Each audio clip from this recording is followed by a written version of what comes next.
जीत्या बिना भजे नहीं सायब,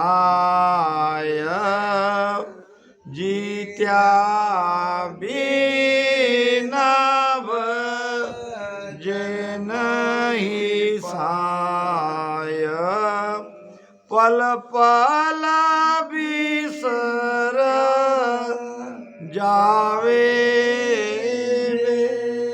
पल पल बिसर जावे वे, के सुख रामया जनकी पार, के सुख रामया जनकी पार, रसना से घम पावे, रसना से गम पावे, या पार बिना बरमन टूटे, या पार बिना बरमन टूटे, दूजी कहे तो झूठी रे लो, दूजी कहे तो झूठी रे लो। अंत में सबकी परीक्षा होती है, जैसे हमारे बच्चों की परीक्षा होती कि नहीं। ट्यूशन लगाते हैं, पढ़ाते हैं, इतनी महंगा ये एजुकेशन का हमारा कितना खर्चा आता है। तो जब बच्चों का इम्तिहान होता है और उसकी मार्क लिस्ट हम देखते हैं, तो अगर परसेंटेज है तो हम खुश हो जाते हैं, बरोबर, क्योंकि हमारे बच्चे ने हमारा माना, पढ़ाई में ध्यान दिया, अच्छे मार्क्स वो लेके आया। इस प्रकार हमारी भी परीक्षा होती है।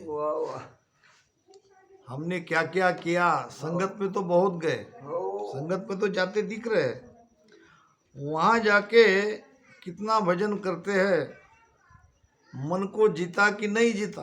मन को ही तो जीतना पड़ेगा, मन जीते जगत जीते, मन जीते जगत जीते, मन के हारे हार है, मन के जीते, और मन को जीतने वाला ही हमारा भजन है।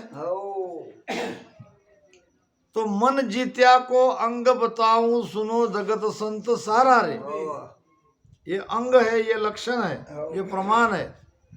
दोनों होठ चले बहु रसना वाजन, मन को मारे रे लो। अब तुम्हारे होठ रसना चल रही है तो बिल्कुल तुमने मन को मारा ही है, बिल्कुल, ये तो स्वतः सिद्ध हो जाता है। जीत्या बिना भजे नहीं सायब, पल पल बिसर जावे रे। मन को जीते बिना आप परमात्मा की भक्ति नहीं कर सकते, क्योंकि मन बीच में आड़ा आता है। मन पल पल में भगवान को आपसे दूर ले जाता है, और आपने मन को जीता कि नहीं जीता उसकी परीक्षा रचना से हो जाती है। अब बहुत लोग आते हैं, मैं सत्संग में जाता हूँ, महाराज हमारा भजन देखो। ठीक है, अब मेरा भजन तो वहां तक नहीं हुआ, फिर भी तुम बोल रहे तो बताओ क्या है। यहाँ ध्वनि चल रही है, वहां ध्वनि चल रही है, ज्यादातर ध्वनि वाले ही आते हैं। अभी नहीं आते, पहले बहुत आते थे। अभी इसलिए नहीं आते कि मैं महाराज की साख उसको बोल देता हूँ, इसमें तुम बैठ टिका तुम्हारा तुम देखो, मैं नहीं कहता कुछ।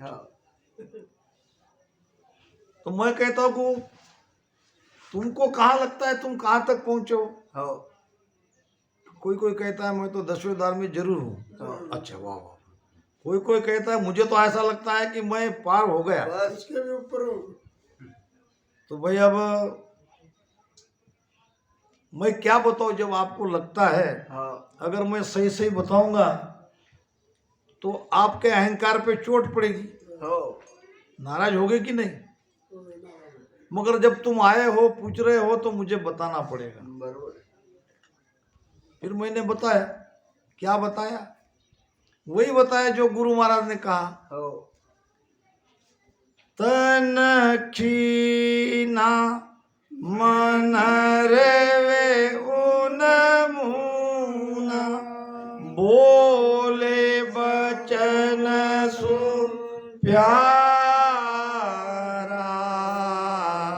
तन खीना मन रेवे ऊन मुना, बोले बचन सु प्यारा।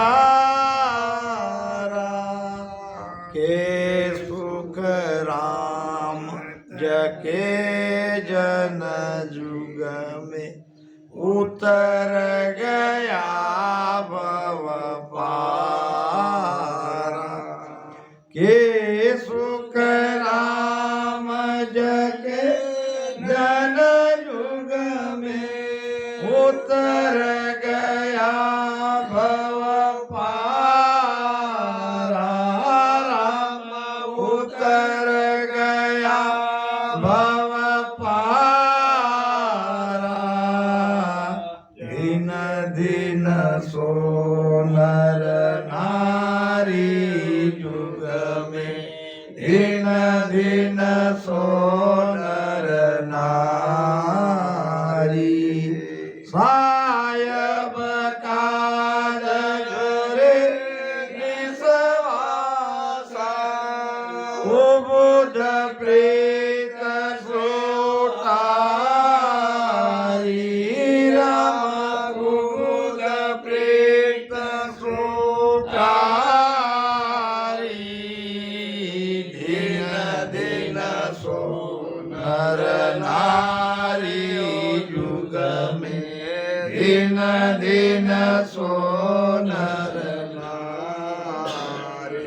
ज्ञान अपने आप में आरसा है। हो स्वयं को देखने का अरसा ये ज्ञान है। बरोबर है और किसी को पूछने की बजाय वाणी में देख लो, अपने आप को निहार लो, कहाँ तक पहुंचे हो। हो महाराज कह रहे तन खीना। वाह खीना नाम खिन्न, खीना नाम कहीं कोई काम करने की इच्छा ही नहीं होती। हो बस अपने ही आनंद में, अपने ही परमात्मा के भजन में। हो दूसरे को लगता है कि इसको हो क्या गया है, हो बैठे रहते हैं। वाह और मन रेवे उन्मुना। हो उन्मुना यानी क्या? बरोबर छोटे छोटे हरजस है, उसके गहराई में जब जाओगे बिल्कुल तब समझ में आएगा। सत्संग उसी के लिए। उन्मुन अवस्था उसे कहते हैं हो जिसको बार बार विरह और प्रेम आता है, वाह बैठे बैठे रोने लगता है, शरीर खिन्न, हाँ मन उन्मुन, आंखों में अश्रु आएंगे, विरह आएंगे, विरह के साथ भजन करने लग जाएंगे। हो और वो होता रहेगा बिल्कुल 24 घंटे। ऐसी स्थिति जिसकी बनती है हो और जिसके वचन प्यारे निकलते हैं, वाह प्रेम से वचन निकलते हैं, प्रेम के वचन निकलते हैं। हो तन खीना मन रेवे उन्मुना, बोले बचन सु प्यारा। के सुखराम जकेर जन जग में, उतर गया। अरे कहाँ तुम धूल लेके बैठे हो? हो क्या ये सब सारे अंग आ गए, ये लक्षण आ गए? मामला बड़ा गड़बड़ है। और यहाँ जो हम बैठे हैं, हो यहाँ तो बड़ा मामला गड़बड़ है। महाराज कहते हैं कि हम सब ब्रह्म ज्ञानी हैं, हो और ब्रह्म ज्ञानी के लक्षण भी बताते हैं। वाह और लक्षण में हम उतरते नहीं दिखते हैं। हो हमारे लिए बोल रहा हूँ मैं, यहाँ जो कहते हैं आपके लिए, आपका मामला बराबर है। बिल्कुल बात है सही बात। अच्छी बात वचनों के तरफ तो ध्यान दो। ब्रह्म ज्ञान में भरम न सासो, मैते कदे न। अब यहाँ तो होता है उसने ऐसा कहा, उसने ऐसा कहा, ये आज ऐसा अर्थ किया। ये क्या है? हो ये मैते है कि नहीं? बरोबर प्रवचन भी करेगा तो जो प्रवचन हो चुका है उस पे जाके बोलेगा। यानी वो बताता है कि इन्होंने जो किया उससे ये बढ़िया, ये अर्थ है। क्या है उसके अंदर भाव? आपको उपदेश देने का भाव है कि अगले वाले ने जो बोला है बरोबर उसका खंडन करने का भाव है? कभी भी हमको हमारी लकीर बढ़ानी है वाह तो दूसरे की लकीर को छोटा नहीं कर सकते। नहीं क्यों गुरुजी? मान लो ये लकीर है और ये लकीर से ये लकीर को छोटी करनी है तो उसको काट नहीं सकते आप। नहीं अपनी लकीर बढ़ाओ, वाह तुम्हारी लकीर उससे बड़ी करो, तुम बड़ा बनो। बरोबर तुम किसी का खंडन मंडन करके ये नहीं सिद्ध कर सकते। नहीं बरोबर है दुर्भाग्य से करना पड़ रहा है। आपने कभी शराबियों को तरफ देखा क्या? नहीं देखा। मैंने देखा, मैं उनमें रह चुका हूं। तो शराबी कितने भी झगड़ेंगे, कितनी भी उनमें कहाँ सुनी हो जाएगी, 5 बजे बराबर मिल जाते हैं। और तब उनमें कोई दुश्मनी नहीं है, कोई कुभाव नहीं है, बराबर 5 बजे मिल जाते हैं, गले में प्रेम से मिलते हैं और प्रेम से पीते भी है और मस्ती भी करते हैं। जो कुछ भी उनमें मन मुटाव था वो उस समय कुछ भी नहीं रहता है। नहीं शराबी के अंदर ये स्वभाव, उनके अंदर ऐसी यूनिटी, उनके अंदर ऐसी एकी, और यहाँ देखो बेकी बेकी। अरे अरे अरे कैसा होगा? असर नहीं पड़ रहा है, धर्म नहीं बढ़ेगा, ज्ञान नहीं उतरेगा, शब्द सुनने वाले को नहीं लगेंगे।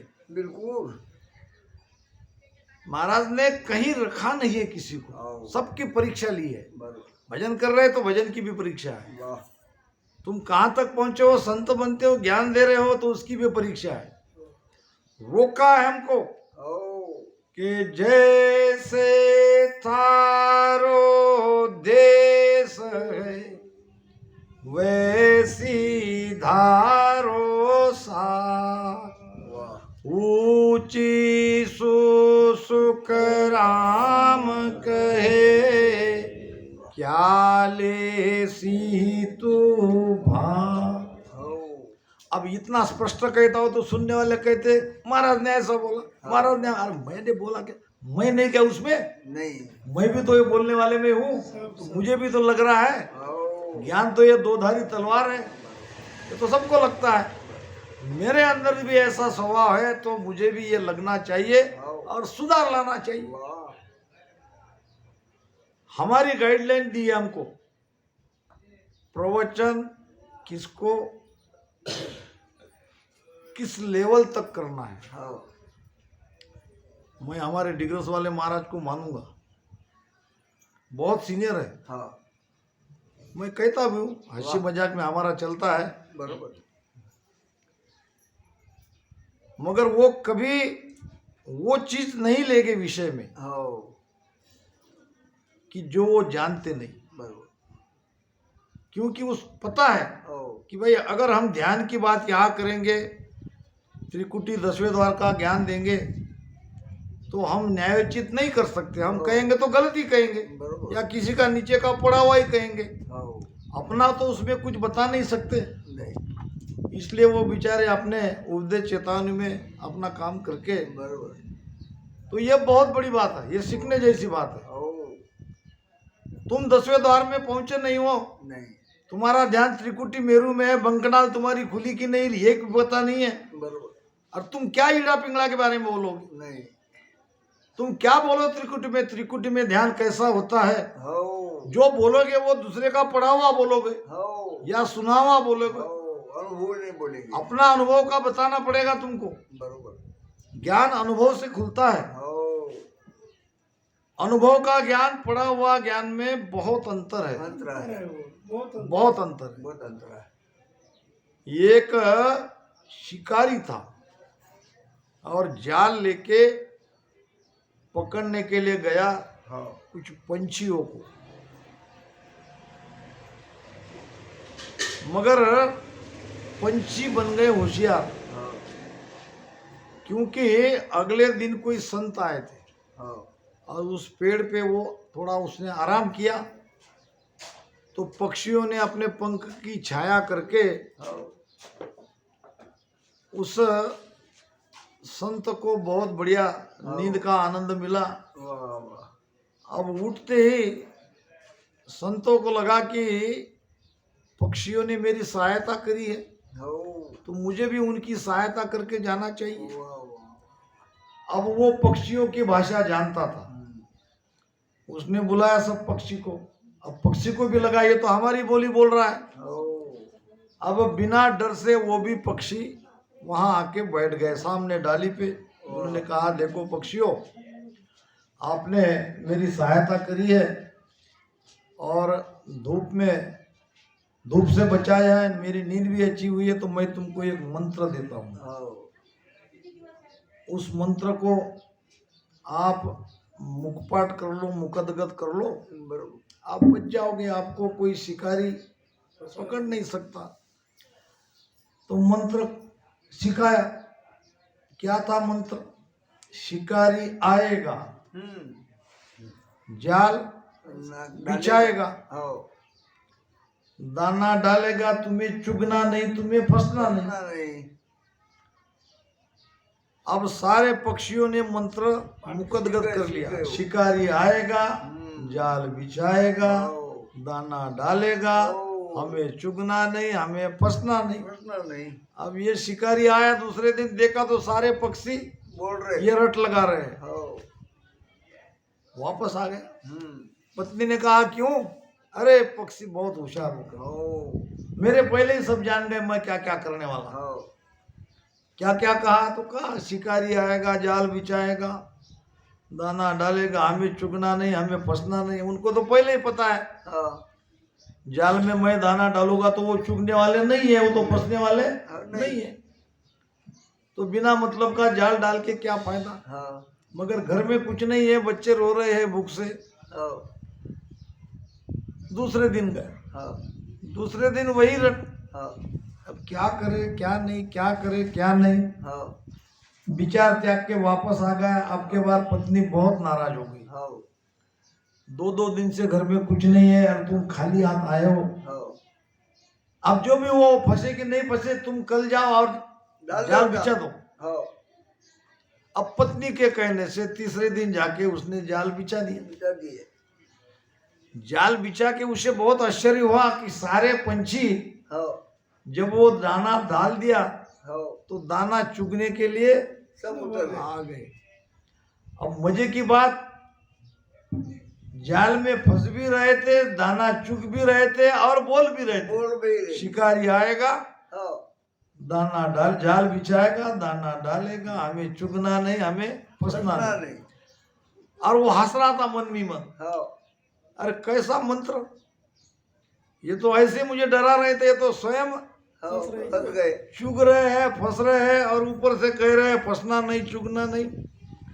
सब पक्षी को उठा के ले गया और बेच दिया।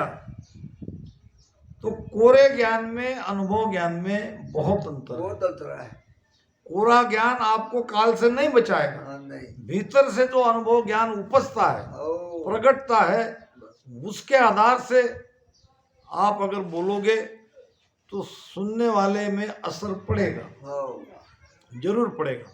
जरूर जरूर तो ऐसा विषय लेते ही क्यों हो जिसका आप निर्णय नहीं कर सकते। नहीं नहीं जैसे तारो देश है वैसी धारो साख, जहाँ तक तुम पहुंचे हो वहां तक का ज्ञान दो। आगे की साख आ गई तो साख बोल के आगे निकल जाओ। हो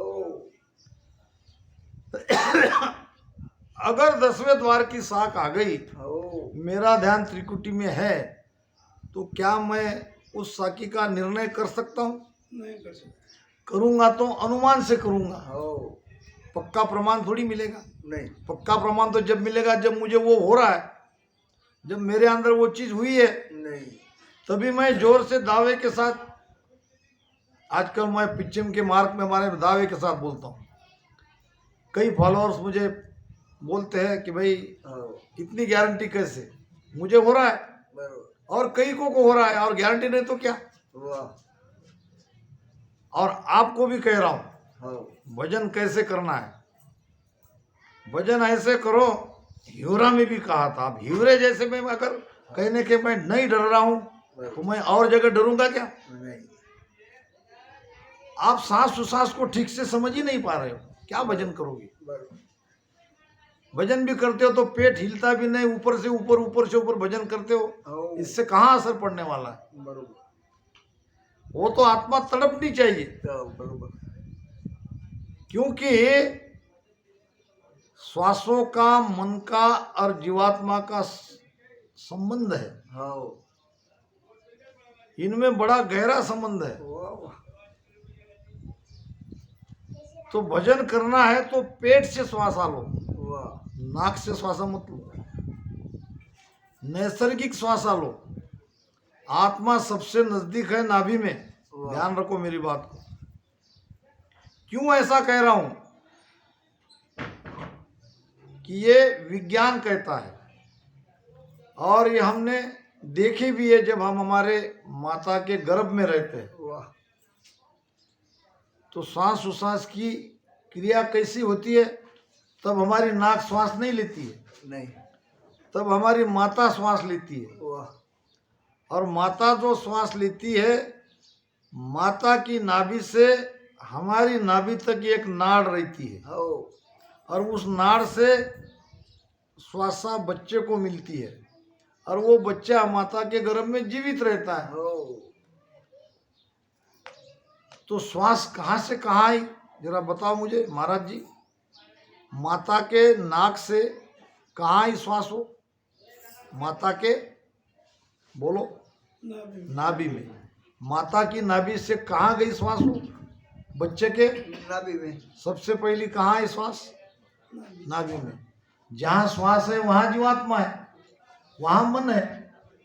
तो हम शरीर में नजदीक, ऐसे तो सारे शरीर में ये आत्मा व्यापक है, हाँ फिर भी सबसे नजदीक हम कहाँ होने चाहिए, नाभि में।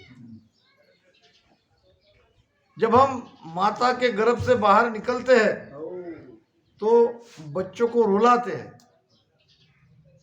क्योंकि अगर बच्चा नहीं रोएगा तो डॉक्टर चिंतित हो जाएंगे, हाँ माता चिंतित हो जाएगी, उसको पीछे से ऐसा मारते हैं हाँ और उसको रुलाते हैं।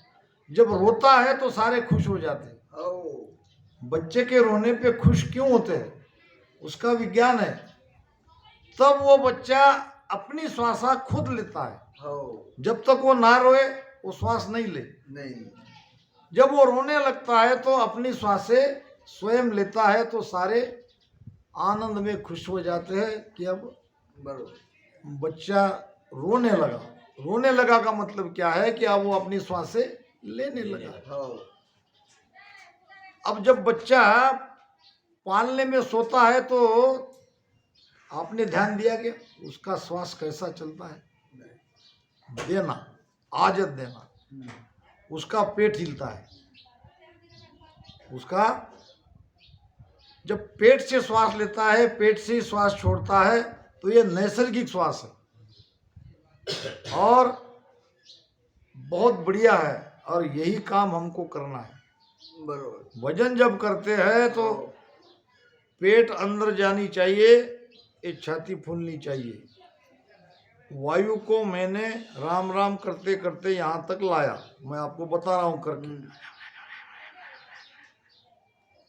उसी समय पेट अंदर, छाती फूली हुई, फिर नीचे उश्वास, यह है श्वास, यह है उश्वास। क्योंकि ऊर्जा चाहिए, प्राण अपान का मिलान करना चाहिए। सांस सांस जब दोनों एक मिलेगी, दोनों की एक घोर बनेगी, तब पिचम का रास्ता खुलेगा। ये देखो अब जब ऐसी श्वासा लेते तो सीधे ऊपर नहीं चले जाना, ऊपर की श्वासा ही नीचे नहीं आएगी, छाती में ही रुकेगी, तो उसको नीचे लाने में आसानी होगी।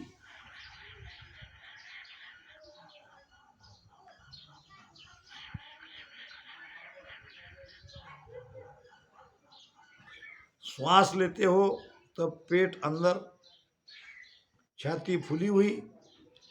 उश्वास में जब वजन करते हो तो छाती अंदर धसी हुई, पेट फूला हुआ।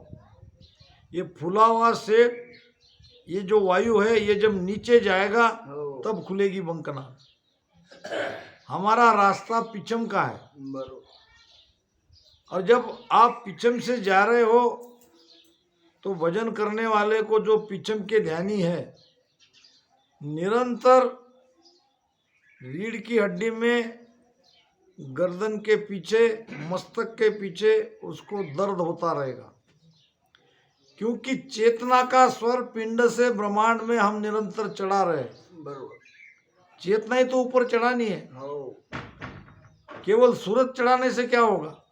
अब शब्द ऊपर है, सूरत ऊपर है, बैठे हम, और तुम्हारी चेतना तो नीचे ही है। बरोबर।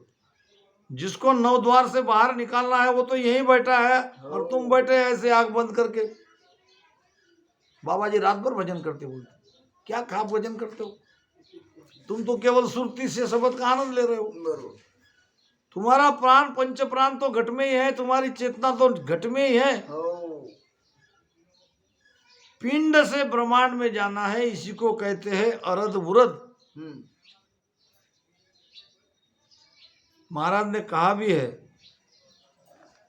एक भजन में, अरध उरध बीच ब्यावर चो है, चढ़ी है नाव बरात, राम राम, चढ़ी है नाव बरात, पीछ गेला होया दूना शब्द की, पीछ गेला होया दूना शब्द की, चालत है दिन रात, चालत है दिन रात, नहीं रे ऐसो मोसर दूजो कोय, नहीं रे ऐसो मोसर दूजो कोय, इन साले कोई हंस परणो, इन सावे कोई हंस परणो, से सब मिल जो मोय, से सब मिल जो मोय, नहीं रे ऐसो मोसर दूजो कोय। आत्मा परमात्मा से मिलाना हो तो इस प्रकार भजन करो। ब्याव कहा है? ब्याव का मतलब भजन करना है। हो। अरध उरध बीच, अरध नाम ऊपर, हो। उरध नाम नीचे। नीचे, अरध नाम ऊपर। नहीं। अब ये तो हो गया शब्द से अर्थ, हो। अब शास्त्रीय अर्थ। अरध नाम ऊपर हो। और उरध नाम नीचे। हो। अरध नाम ब्रह्मांड, हो। उरध नाम पिंड। वाह। अरध नाम ब्रह्मांड, उरध नाम पिंड। पिंड। तुम्हारी श्वासा, तुम्हारी चेतना अभी पिंड में है, हो। तो तुम जितना नीचे उसको प्रेस करोगे हो। ये ऊपर जाएगी, उरध जाएगी, ऊर्ध्वगामी हो जाएगी। वाह। अरध उरध, हो। ऊपर नीचे, हो। ऊपर नीचे। पेट नीचे जाने दो पीठ की तरफ, जब लग पेट पीठ नहीं लागे वाह। तब लग ब्रह्म अगन नहीं जागे। हो। और फिर नीचे जाने दो, पेट फूलने दो हाँ और फूले हुए पेट से वो वायु को और पास होने दो, वाह वो जाएगा पिछन से ऊपर हाँ आपकी रीढ़ की हड्डी में, उसका अनुभव आएगा गर्दन में, पीछे के भाग में वो दर्द करेगा, सिर के पीछे दर्द करेगा। हाँ तो इस प्रकार ध्यान में